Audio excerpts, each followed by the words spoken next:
একবারে গরিব গরিব দেখে দাওয়াত দেন এবং লেখা দেন, একজনে কোনো হাদিয়া আনবেন না।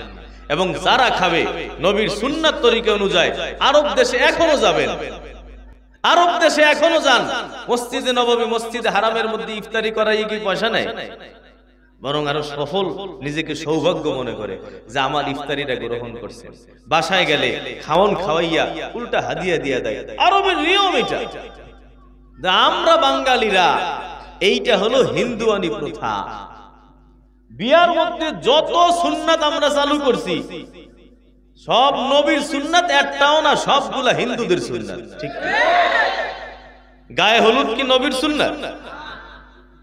কোন নবীর সুন্নাত এটা? কোন আলেম কি বলছে যে গায়ে হলুদ করা কারো সুন্নাত? এটা হিন্দুদের সুন্নাত। আমরা মুসলমান যুবকেরা মাশাআল্লাহ 500 পাঞ্জাবি বানাইবো এক কালারে, ঠিক কিনা? এক কালারের 500 পাঞ্জাবি মানে বড় হুজুর হয়ে যায়। এক ওয়াক্ত নামাজ পড়ে না, এ গায়ে হলুদের দিন বড় হুজুর। আসসালামু আলাইকুম ওয়া রাহমাতুল্লাহি ওয়া বারাকাতুহু।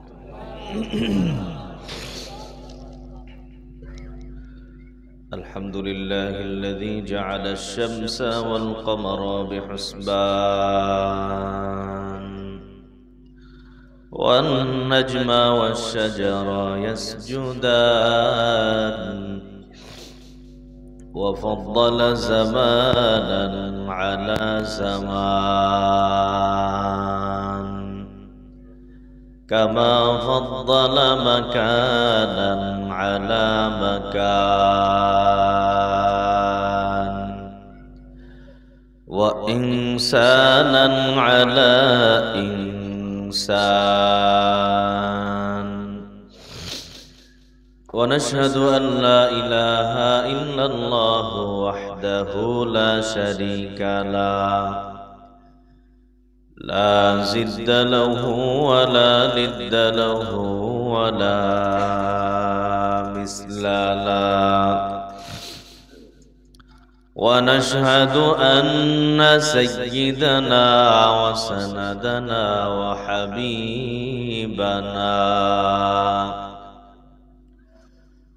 وحبيب ربنا وطبيبنا وطبيب قلوبنا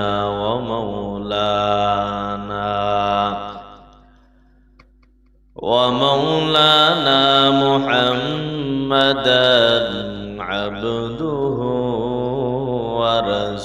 ورسوله صلى الله تعالى عليه وعلى آله وأصحابه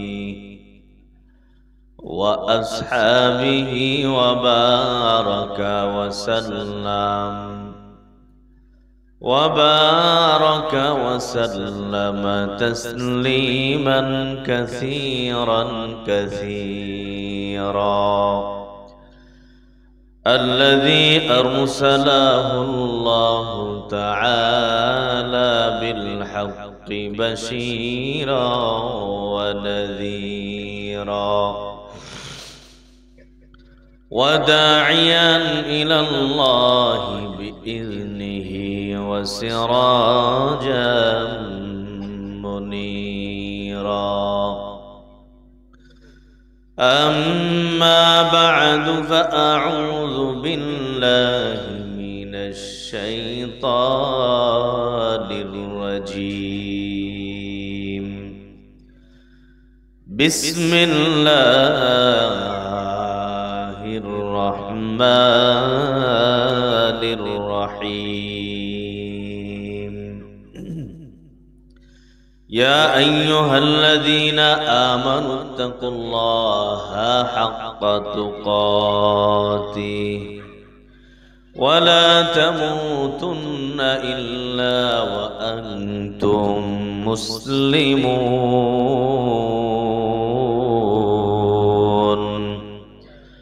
قال النبي صلى الله عليه وسلم إن الرجل ليعمل عمل أهل الجنة فيما يبدو للناس الناس وإنه من أهل النار ويعمل عمل أهل النار فيما يبدو للناس وإنه من أهل الجنة وإنما الأعمال بالخواتيم صدق الله مولانا العظيم وصدق رسوله النبي الكريم ونحن على ذلك لمن الشاهدين والشاكرين والحمد لله رب العالمين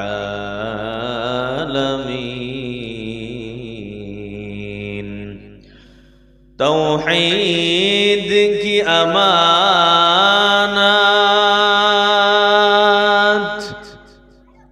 سینوں میں ہے ہمارا آسان نہیں ہے مٹانا نام نشا ہمارا آسان نہیں ہے مٹانا نام نشا ہمارا تم مرد مسلمان ہو تم مرد مسلمان تم مرد مسلمان ہو تم مرد مسلمان ایک ہاتھ میں تلوار ایک ہاتھ میں قرآن ایک ہاتھ میں تلوار ایک ہاتھ میں قرآن ایک چشم زدن غافل ازا شاہ نباشی شاید کہ نگاہ کنتا گاہ نباشی شاید کہ نگاہ کنتا گاہ نباشی الفت میں برابر ہے وفا ہو کہ جفا ہو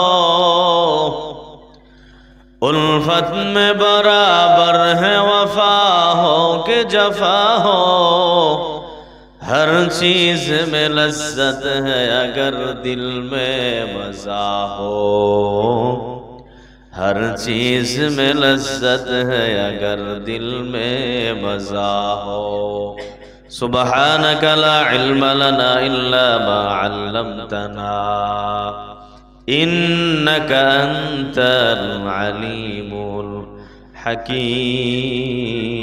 الحكيم رب اشرح لي صدري ويسر لي أمري واحلل عقدة من لساني يفقهوا قولي وبك نستعين يا مستعان الحمدللہ জমা করে ওখান থেকে আল্লাহ তাআলা আমাদের থেকে ওয়াদা নিছেন আমি কি তোমাদের রব কিনা তো সবাই আমরা বলছি হ্যাঁ বালা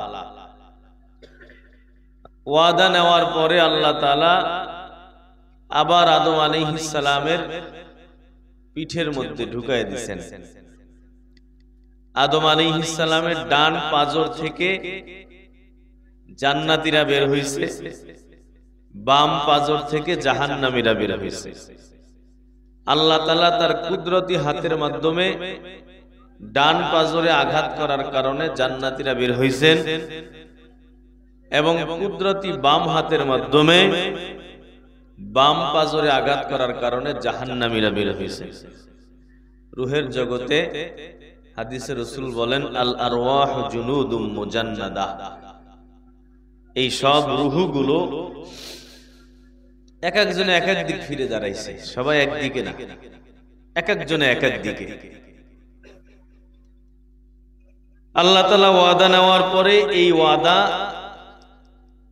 একটা ফেরেশতাদের মাধ্যমে লেখাইছে যে লেখো তোমরা এটা, লেখা হজরে আসওয়াদের মধ্যে ঢুকাই রাখছেন। তো হজরে আসওয়াদও আমাদের সাক্ষী হবে কিয়ামতের ময়দানে।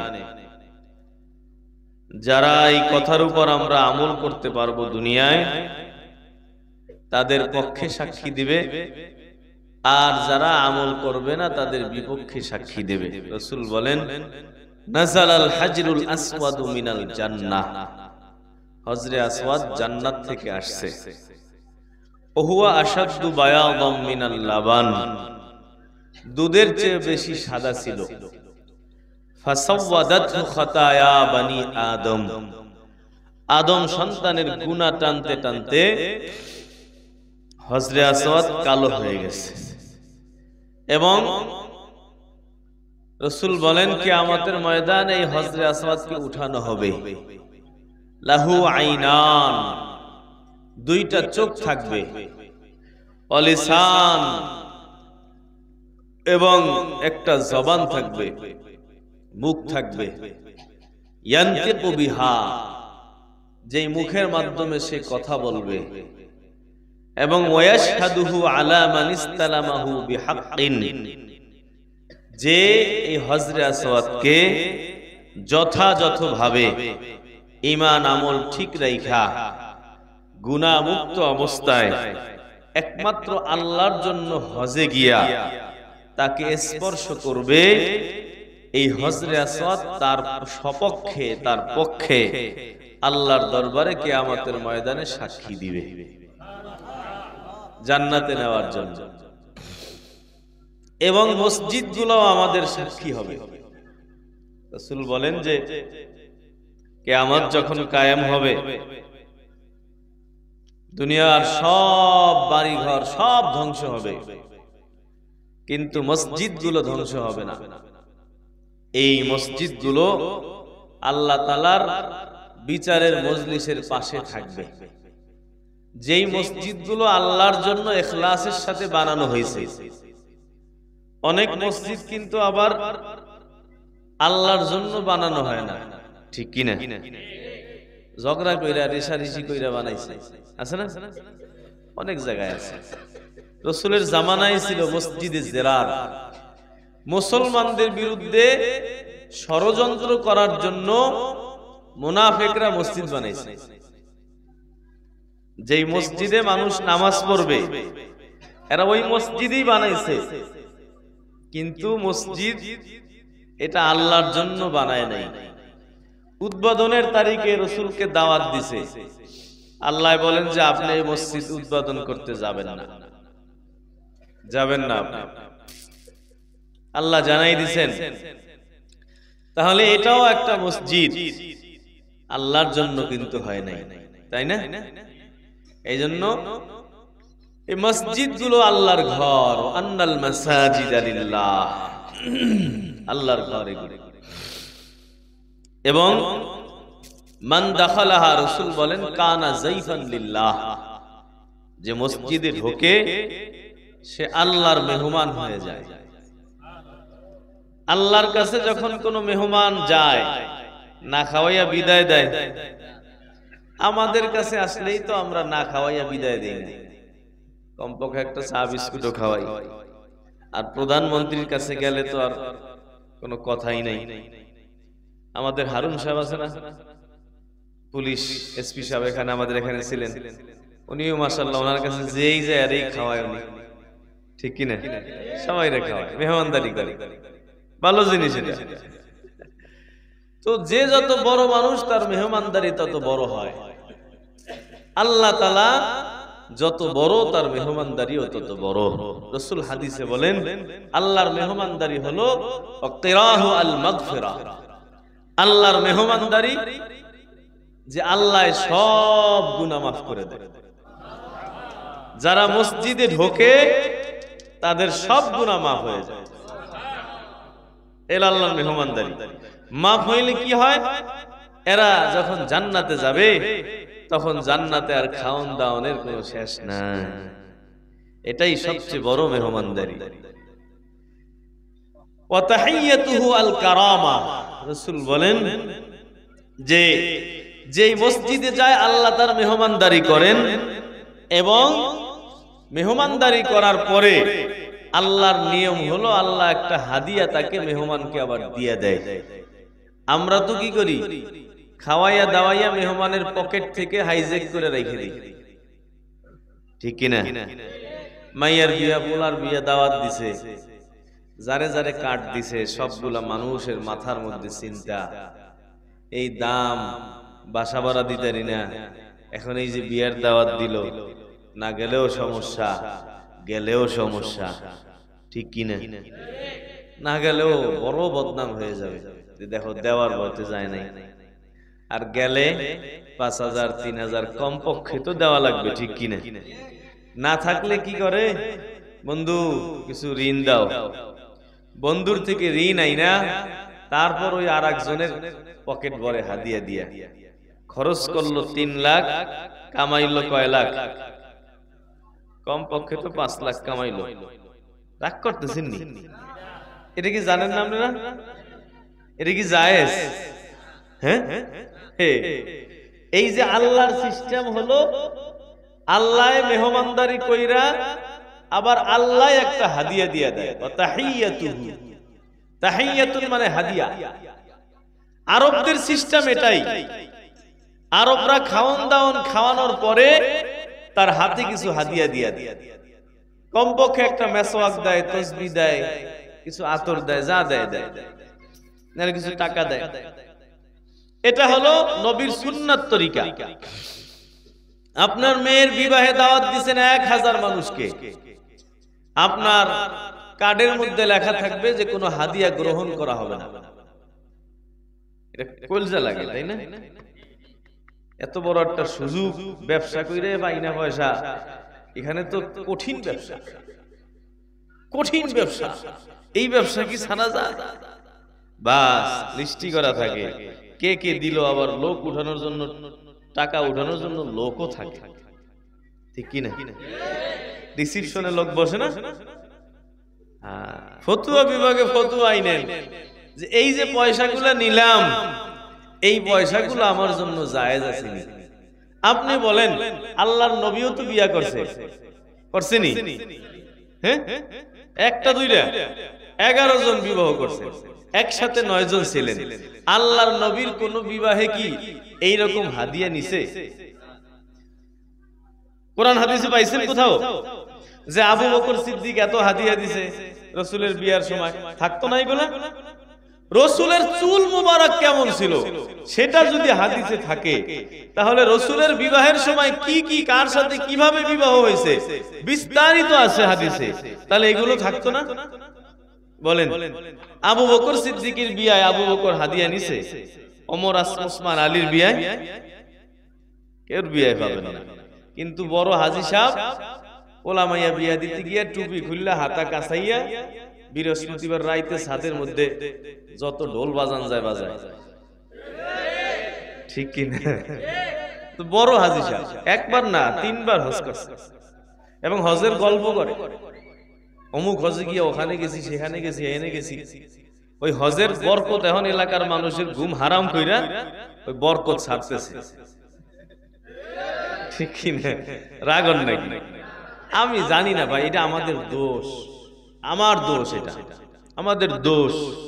এগুলো না বললে আমরা সংশোধন কিভাবে করব, কিভাবে হবে?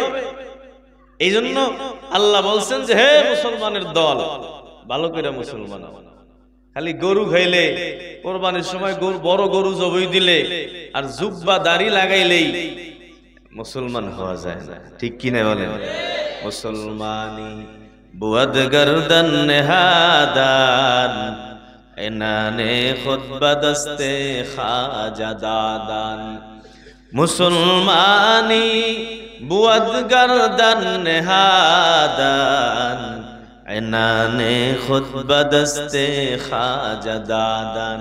গর্ব সুরাত আদমি সাবুদে, احمد و جہلو ہامک ساودے. گرب قوات آدمی انسابودے, گاو خارس آدمی بہتر شدے. آدمی میرا آدمیت لازم است عذرا گربون باشد ہے زماس সূরাত চেহারায় মুসলমান হইলে আবু জাহেলের চেহারা কি কালা ছিল না সুন্দর ছিল আহমদ আবু জাহল হাম এক সাবুদে এক রকমই হইতো নবী যেমন সুন্দর আবু জাহেলও এমন সুন্দর কিন্তু আবু জাহেল কই যাইবো জাহান্নামে যাইব পরে লাগবে গল্প হ্যাঁ এইজন্য ভাই মুসলমান হওয়া বড় জরুরি জিনিস বড় জরুরি আমরা আজকে মুসলমান নাম লিখছি মুসলমান কিন্তু কামগুলা মুসলমানের করি না আল্লাহ কি করেন মেহমানদারি করার পরে আল্লাহ একটা হাদিয়া দিয়া দেন তাহলে এখানে তরিকা কি আমি খাওয়াবো আমি মেহমানদারি করব উল্টা আমি তাকে কিছু হাদিয়া দিয়ে কেন দিব যে ভাই আপনি যে আমার দাওয়াত গ্রহণ করছেন এটা তো আলহামদুলিল্লাহ শুকরিয়া আপনি যদি আমার দাওয়াত গ্রহণ না করতেন তাহলে কি করতাম ঠিক কি না বলেন আচ্ছা দাওয়াত করে খাওয়াইলে নেকি আছে না নাই কম না বেশি আরে এত বেশি যে একেবারে জান্নাত পেয়ে যায় খাওয়াইতে দেরি জান্নাত পাইতে দেরি নেই হ্যাঁ রাসূল বলেন ইন্না ফিল জান্নাতি লাগুরাফা জান্নাতে বিশাল এক শাহী মহল বালাখানা আছে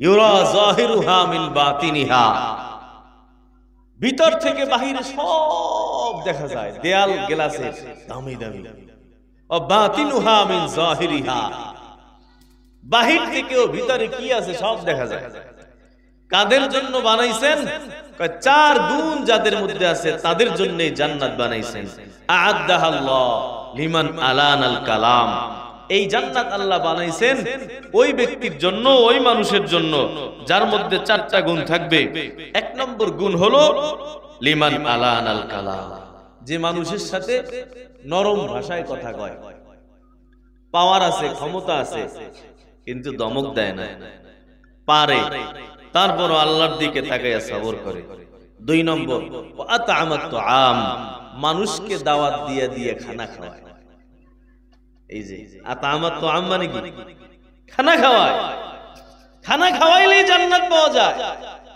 তিন নম্বর তাবা সিয়াম বেশি বেশি রোজা রাখে চার নম্বর ওয়াসাল্লা বিল লাইল ওয়ান নাসু নিয়াম তাহাজ্জুদে দাঁড়ায়া যায় মানুষ যখন ঘুমায় তো সে তাহাজ্জুদের নামাজে দাঁড়ায়া যায় তাহলে বোঝা গেল কি খাওয়াইলে কি পাওয়া যায় বিরাট বড় নেকি অনেক বড় নেকি এজন্য আমাদের আত্মীয় স্বজন ছেলে মেয়ের বিবাহের মধ্যে আমরা যারা মানুষদেরকে দাওয়াত দিয়ে খাওয়াবো লিখে দিব যে কোনো হাদিয়া গ্রহণ করা হবে না পারলে এই নবীর সুন্নাতটা চালু করেন যারা আসবে সবাইকে একটা একটা মেসওয়াক দিয়ে দেন সবাইকে একটা একটা তাসবিহ দিয়ে দেন তাহলেই না বোঝা যাবে যে আপনি একবারে নবীর খাঁটি উম্মত আপনার পয়সার অভাব নাই এই 5 লাখ টাকা না হইলে কি গরিব হয়ে যাবে আপনার মেয়ের বিবাহ এত বড় একটা ভালো কাজ আপনি এই মানুষগুলারে খাওয়াইয়া কমপক্ষে একটা দোয়াও তো পাইতে পারেন তাই না এবং দেখেন সমাজের আরেকটা সমস্যা হইল যেই মানুষগুলো গরিব এদের কাছে কাট যায় না একটা গরিব মানুষই মহল্লায় অনেক দিন যাবত থাকতেছে এই বেচারা বছরে একটা বিয়ার দাওয়াত পায় না আর যে বাড়িওয়ালা 5 তলা 10 তলা 8 তলা গার্মেন্টস আছে এই বেচারা দাওয়াত খাইয়েই শেষ করতে পারে না মসজিদে গিয়া খালি হুজুরের গা হুজুর তাড়াতাড়ি নামাজ পড়া 3টা দাওয়াত আছে 5 মিনিট দেরি হইলে রাগ হয়ে যায় 5 মিনিট দেরি হইলে রাগ হয়ে জুম্মার নামাজে গিয়া খালি কইতেই থাকে এই আজকে আমরা 5 মিনিট দেরি হইছে আরে ভাই সিনেমা হলে 3 ঘন্টা কাটাইতে একটু কষ্ট লাগে রাইতে বইয়ে বাসায় যে টিভি দেখে কোনো কষ্ট হয় না মোবাইলে ঘন্টার পর ঘন্টা কাটায় কোনো কষ্ট লাগে না মসজিদে 2 মিনিট দেরি হইলে পুরো মাথাটা গরম হয়ে যায় আছে না নাই আলামত ভালো না খারাপ কেউ কথা কন না দি জোরে কোন ভালো না খারাপ? আরে আল্লাহর ঘরে যত সময় আপনি থাকবেন, বান্দা বসে থাকে, তত সময় আমলনামায় অনর্গল নেকি লেখা হইতে থাকে। এজন্য মসজিদে সবাই আগে যাওয়া, সবার পরে বের হওয়া, এটাই নিয়ম বান্দার জন্য। আরে আমার মালিকের ঘরে গেছি, মালিকের মেহমান হইছি, এই মালিকের মেহমানদারি বাদ দিয়া আমি দুনিয়ার ধান্দার মেহমানদারির পিছনে দৌড়ানোর ফিকির করতেছি, ঠিক কিনা? ওই গরিব মানুষটা বছরে একটা বিয়ার দাওয়াত পায়, কেন?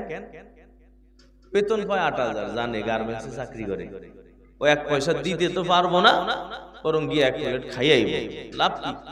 আমার ১ প্লেট খাওয়ানোর দাম ৫,০০০ টাকা, ঠিক কিনা?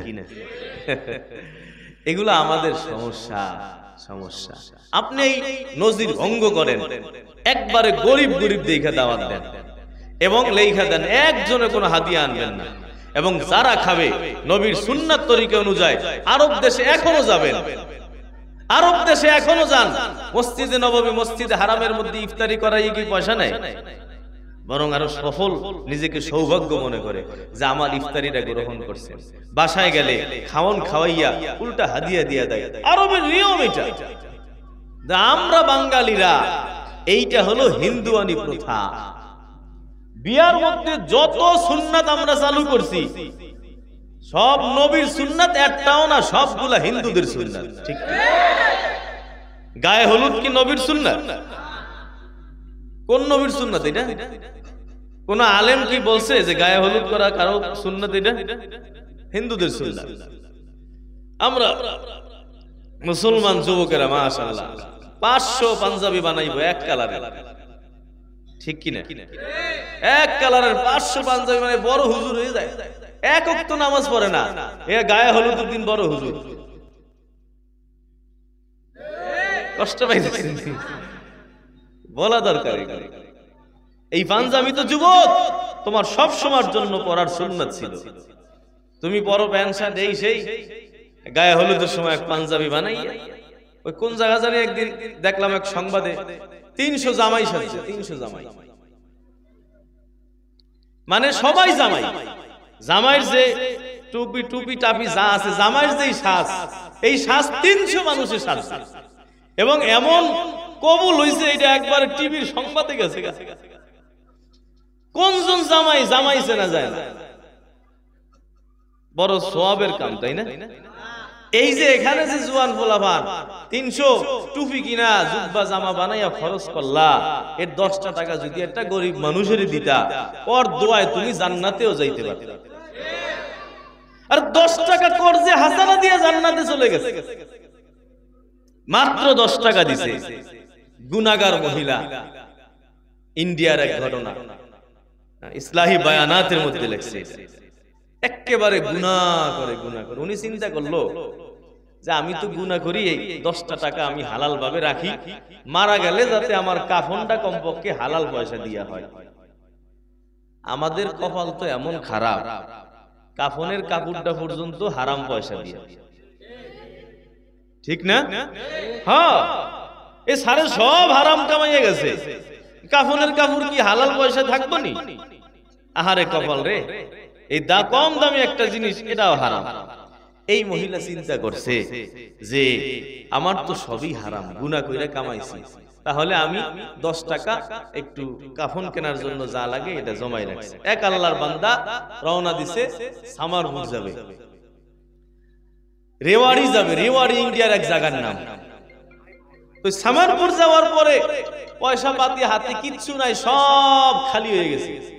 ওই হোটেলগুলোর পাশে বসার জায়গা, ওখানে বসে আছে, মন খারাপ। ওই মহিলা ভাবছে যে মনে হয় কোন খরিদ্দার বারবার গিয়ে ডাকতেছে, কিছু লাগবে নি, হোটেলে আসবেন নি। এই বেচারা কয় না। পরে লাস্টে বলতেছে, কি হয়েছে আসলে, তোমার সমস্যাটা কি? মনটা খারাপ করে যে বসে আছো, সমস্যাটা কি? তখন ওই বেচারায় কয়, আমার পয়সা নাই, আমি অমুক জায়গায় যাবো, একেবারে খালি, খাওন দাওয়ানেরও পয়সা নাই, যাওয়ারও পয়সা নাই। তখন বলছে যে আমার কাছে ১০টা টাকা আছে হালাল, আমি এইভাবে কামাই করছি, এই ১০ টাকা আমি তোমাকে কর্জে হাসানা দিলাম, যাওয়ার পথে আবার আমাকে দিয়ে যাও। চলে গেছে, ওখানে গিয়ে ব্যবসা বাণিজ্য করছে, টাকা পয়সা কামাই করছে, বাড়িতে রওনা হয়েছে, মেয়ের বিবাহ রওনা হয়েছে। বাড়িতে যখন ওই জায়গায় আসছে, তার টাকা দিতে যাবে, হঠাৎ করে শোনে যে ওই মহিলা মারা গেছে আজকে। তো তাড়াতাড়ি সে এই 10 টাকা দিয়ে তার কাফনের কাপড় কিনছে। কাফনের কাপড় কিনে তার দাফন কাফন করছে। শাহ আব্দুল আজিজ মুহাদ্দিস দেহলভী রহমাতুল্লাহ আলাইহির কাছে এই যুবক গিয়া নিজের ঘটনা বয়ান করছে। দাফন কাফন করার পরে কবর থেকে উঠছে, ওইটা দেখে যে ওই যে টাকার পোটলা মোটলা যা নিয়ে আসছিল কামাই করে, সারা জিন্দেগির কামাই নাই, তালাশ করে পাওয়া যায় না। কি করবে হঠাৎ করে মনে হইলো যে আমি তো কবরে নামছিলাম, ওখানে পড়ছে কিনা। তো সে অনুমতি নিয়ে কবর খনন করছে। কবর খনন কইরা গিয়া দেখে যে কবরের মধ্যে তার ওই টাকার পুটলি রয়েছে এক জায়গায় রাখা, কিন্তু কবর খনন কইরা দেখে বিরাট জান্নাতের বাগান দেখা যায়। শাহ আব্দুল আজিজ মুহাদ্দিস দেহলভীর কাছে এই যুবক গিয়া ঘটনা বয়ান করছে। বিরাট জান্নাতের বাগান, ওই মহিলা ওখানে বসা। তো মহিলাকে জিজ্ঞাসা করলো, তুমি না কইলা তুমি গুনাহগার মানুষ, জান্নাত পাইলা কেমনে? তো কয় যে ভাই, তোমাকে যে আমি আল্লাহর জন্য 10টা টাকা কর্জে হাসানা দিছিলাম, এইটা আল্লাহর কাছে এত কবুল হইছে। আল্লাহ কয় বান্দা যা, তোর এই ওসিলা তোরে মাফ করব।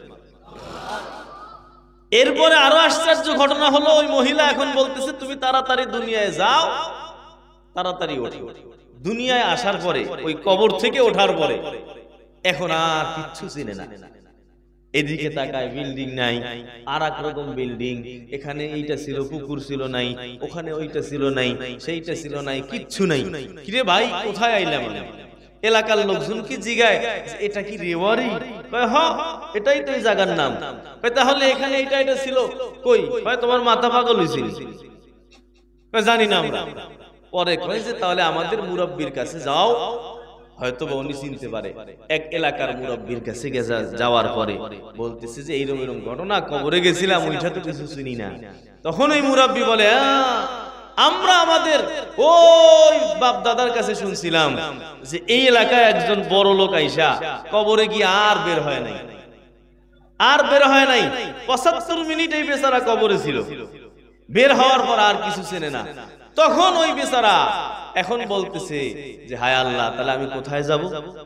শাহ আব্দুল আজিজ মুহাদ্দিস দেহলভীর কাছে যাওয়ার পরে এই ঘটনা বয়ান করছেন।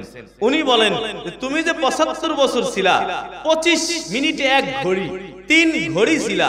দুনিয়ার 3 ঘড়ি, আখিরাতের 300 বছর। তোমার ওই কবরের 75 মিনিটে 300 বছর ওভার হয়ে গেছে। আল্লাহু আকবার। তাহলে দেখেন 10টা টাকা কি দিছে? কর্জে হাসানা, দানও করে নাই, এই বরকতে আল্লাহ জান্নাত দিয়ে দিছে। আর আমরা তো দিতে চাই না, বুঝছেন, খরচ করতে রাজি আছি। ওই অন্যায় কাজের পিছনে লাখ লাখ খরচ করতে কোনো সমস্যা নেই। এজন্য এই তরিকা চালু করবেন ইনশাআল্লাহ, যে আমি কারো থেকে 1 পয়সা নেব না। মেয়ের বিবাহে গরিব মানুষগুলোকে দাওয়াত দিবেন, ওরা দোয়া দিবে খাইয়া। এই মানুষগুলো, এমনও মানুষ আমার দেশে আছে যেই মানুষগুলো মাসে একবার ফার্মের মুরগি কিনাও খাইতে পারে না। নাই? আপনি তো বড় লোক, আপনি জানেন না?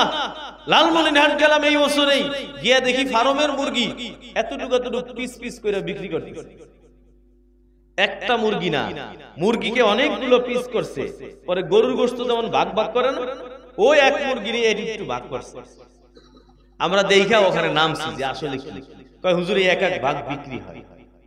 যারা পুরা মুরগিটা কিনতে পারে না, তারাই ফার্মের মুরগি অল্প অল্প অল্প অল্প করে নেয়। এই মানুষও আমার দেশে আছে। আর এখনের দেশের হালাত তো আরো খারাপ, মানুষের পকেটে একেবারে পয়সাই নাই। এই মানুষটারে দাওয়াত দিয়ে যদি আপনি একবেলা গরুর গোশত খাওয়ান, ও হয়তো ওই কুরবানিতে একবার খাইছে, আর পায় নাই। এই দোয়ায় আপনার মেয়ের সংসার আল্লাহ শান্তি বানাই। ঠিক কিনা বলেন? দোয়ার দরকার আছে। ওই গান বাজায়া গজব নিয়েন না। নবী বলছেন আলিনুন নিকাহ ওয়া জালুহু ফিল মাসাজিদ, নিকাহ বিবাহের ঘোষণা মানুষকে জানায়া জানায়া বিবাহ দাও, বিবাহ মসজিদের মধ্যে দাও, আলেমদের মাধ্যমে বিবাহ পড়াও, এর মধ্যে বরকত রাখবে আল্লাহ। রাজি আছি ইনশাআল্লাহ। আল্লাহ তাআলা আমাদেরকে এই দুনিয়ায় পাঠাইছেন, সফরে আছি আমরা। এই যে বলছিলাম রুহের জগৎ এক স্টেশন, মার বাবার পিঠ এক স্টেশন, মায়ের পেট আর এক স্টেশন, দুনিয়া এখানে আর এক স্টেশন, কবর গিয়া আর এক স্টেশন। এখানে আসি, কিছুদিন পর থাকবো না, কয়দিন পরে যাব গ্যারান্টি আছে? হ্যাঁ, কিচ্ছু জানা নাই। আল্লাহ যখন দুনিয়ায় পাঠাইছেন তখন আপনাকে আমাকে 4টা গুণ দিয়ে পাঠাইছেন। কয়টা? 4টা গুণ দিয়েছেন। 1 নম্বর গুণ দিয়েছেন ইসমাতের গুণ, অর্থাৎ দুনিয়ায় আল্লাহ যখন পাঠাইছেন তখন একজনেরও কোনো গুনাহ ছিল না। ঠিক কি না বলেন? মুসলমানের সন্তানেরও গুনাহ নাই, হিন্দুর সন্তানেরও গুনাহ নাই, খ্রিস্টানের সন্তানেরও গুনাহ নাই, সবাইকে আল্লাহ পাঠাইছেন নিষ্পাপ বানাইয়া। আবার কবরে যাওয়ার আগেও নিষ্পাপ হয়ে কবরে যেতে হবে। এইজন্য নবী বলেন ইন্নার রাজুলা লা ইয়ামালু আমালা আহলিল জান্নাতি ফীমা ইয়াবদু লিন-নাস ওয়া ইন্নাহু মিন আহলিন নার। অনেক মানুষ এমন দুনিয়ায় পাওয়া যায় যেই মানুষ